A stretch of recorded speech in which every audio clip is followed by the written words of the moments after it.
What are you at? Welcome back here with the handy hoarder. Today we got a few other things here we couldn't throw out and it's starting to pile up. We already touched on saw blades and the other day we made something with those. Today we have an abundance of core bits. These things are for cutting holes in concrete. If you happen to get some teeth broke off the bottom of them or a little dent in them or something, they tries to throw them in the garbage, and I rescues them because, you can't very well throw that out. I've had a few of the smaller ones and welded them into exhaust pipes just for connectors or made a scatter thing out of them like that. But I had a few of these bigger ones here and had no idea what to be at with them. And a few other things kicking around here. And we got some links here, pieces of chain link that was left over from another project. The set of chains I made for my little tractor. Can't get around anywhere because she's only two-wheel drive. We got a bunch of those left over from that. A few of the links I cut open and spread abroad. That there, we got a shaft out of a snowblower. Take a shaft out of a snowblower I scrapped and made a screener out of.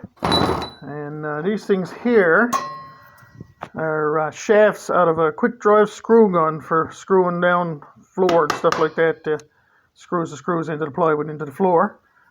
And some string left over from my seat-don't. I used to tie her on with it.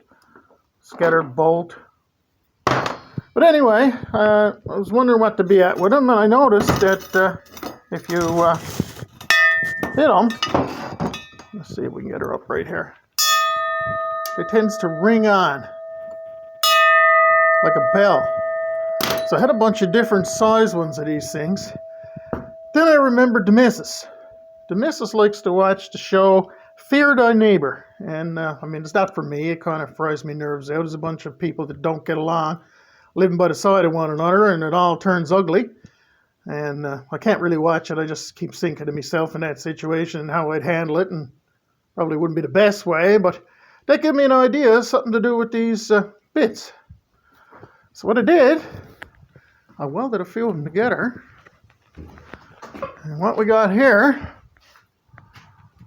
let's see if we can get it so you can see it. This is the FTN 3000 right here. You see, you got a saw blade up top there, a saw blade down bottom.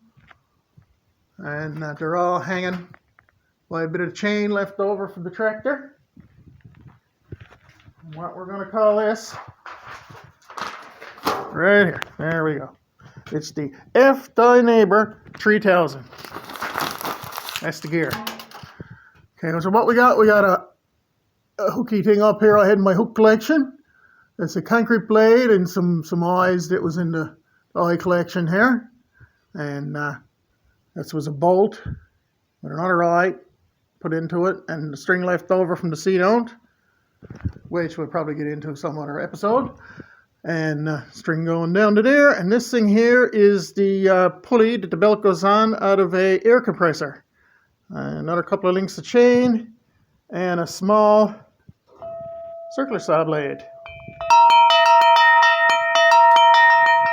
And she's pretty loud and bound to attract some attention over at the neighbor's house.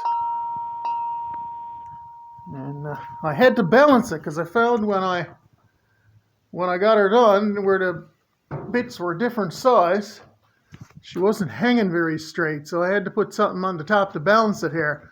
So I took a piece of shaft from the snowblower on the bottom and a few of those pieces of rod from the quick drive screw gun.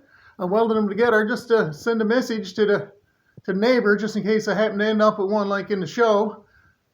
So far I've been really lucky. I got great neighbors. But I'm sure somebody probably doesn't, according to the TV show. And get a little bit of a gale of wind, and I'm thinking this would be the way to go. Throw it out? No, bye.